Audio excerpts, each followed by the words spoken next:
Of course, this sex symbol thing, this sex appeal thing, is very mysterious. Women are constantly amazed at what men find sexy, and vice versa. So I thought it might be instructive to meet our next guest, someone who's had 2 bites at the sex appeal cherry. In the 60s, on Not So Much a Programme, as a scantily clad lovely, and in the last few years, as the well-upholstered nurse Gladys Emanuel in the highly successful Open All Hours, Lynda Baron.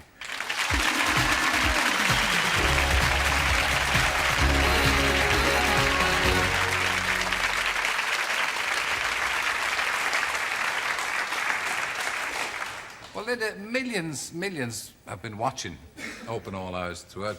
About 19, I think. Yeah? Almost as many as for the Prince and Princess. I know. Yeah. Isn't it nice? Well, we missed you last night.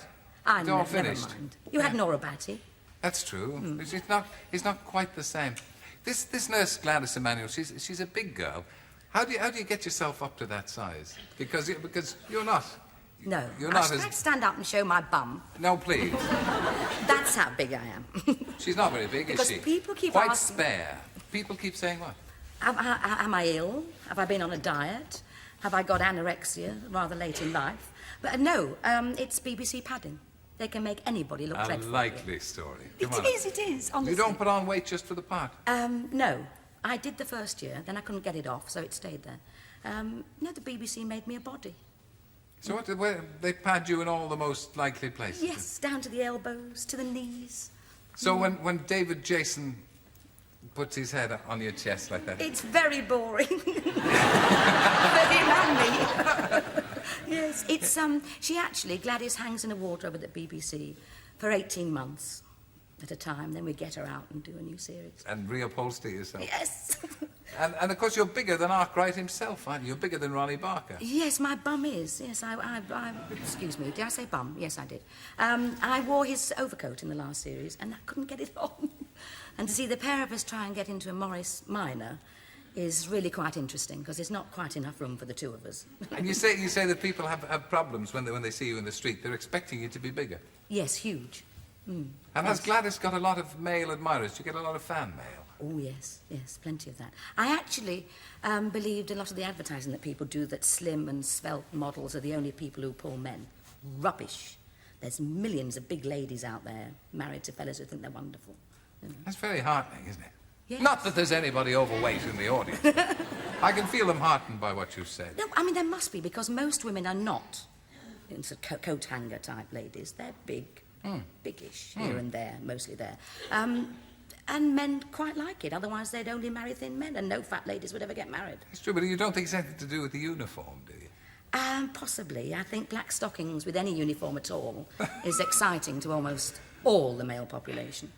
And I think added to the sort of behave yourself and the nurse is quite a bit of discipline along with the sort of motherly image. Yes, that and eat your egg custard or else. Yes, it's they like nurses and they like uniforms and stockings. You think they think possibly you might be giving Arkwright a severe thrashing?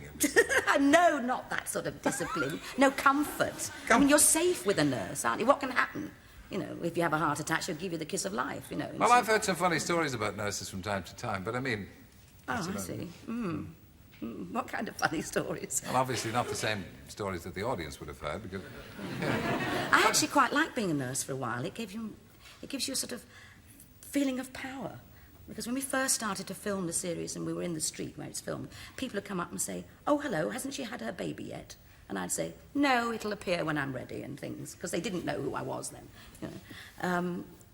And they actually thought I was a nurse. So I think if you wear a uniform, you can impersonate anything. So you do a lot of the filming up in Doncaster, don't you? Yes. Do you think that's very important? Could it not be filmed in a street anywhere? No, I don't think so, because streets in the north look like streets in the north. People paint the house a different colour.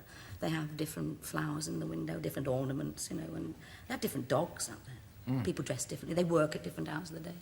You know. What sort of future do you think that the Gladys Emanuel Arkwright relationship has?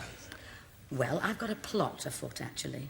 It's called Arkwright Goes to the Bahamas. It's actually David Jason and I, on very cold days up in Doncaster.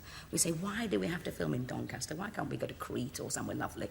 You know, so we decided we'd write an episode where Granville runs off to the Bahamas and Gladys goes to find him, and Arkwright has to go and get Gladys. So we do 3 months filming in the Bahamas, which I think would be lovely. Seemed like a cracking idea. Yeah. Do you get any mail from women as well, or is it purely men responding to the comfortable charms of Gladys? No, I think women quite like her, actually, because she sticks up for herself on lots of fronts. And nurses don't mind her, because I don't do anything to upset the nurses. Mind they don't ask me to do anything like, put people's legs in splints or anything. Yeah. I could probably put Arkwright in a splint, totally, and leave him there. Are you going to be doing any more of the series, or is it, after the success of this one, obviously, there will be more? Yes, I think we may have to. I think they have ways of making you do another series at the BBC. We may do a film. And back up to Sunny Donny again. Oh, I know. It's so cold. I'm glad of my padding when I get there. Yeah. Have you noticed that the BBC has turned the heat on in the television theatre tonight? Nice and comfortable, isn't it? Yes, it is. Standing out in the cold. But where I'm going, it'll be hotter. Where are you off to? I'm off to the Duke of York's. It's a tap dance. Doing the tap dancing, eh? With the black stockings on, yes. On the West End? Yes, with the fishnets on. And what time does the curtain go up? The curtain goes up at 8 o'clock. It's stepping out. I'll be there, folks, don't worry. My understudy's dressed, ready. Yes. Sue, And knows all the lines probably better than you. Yes. OK, it's nice to see you. Thank you for joining us, Lynda. Thank you very much. Lynda Baron.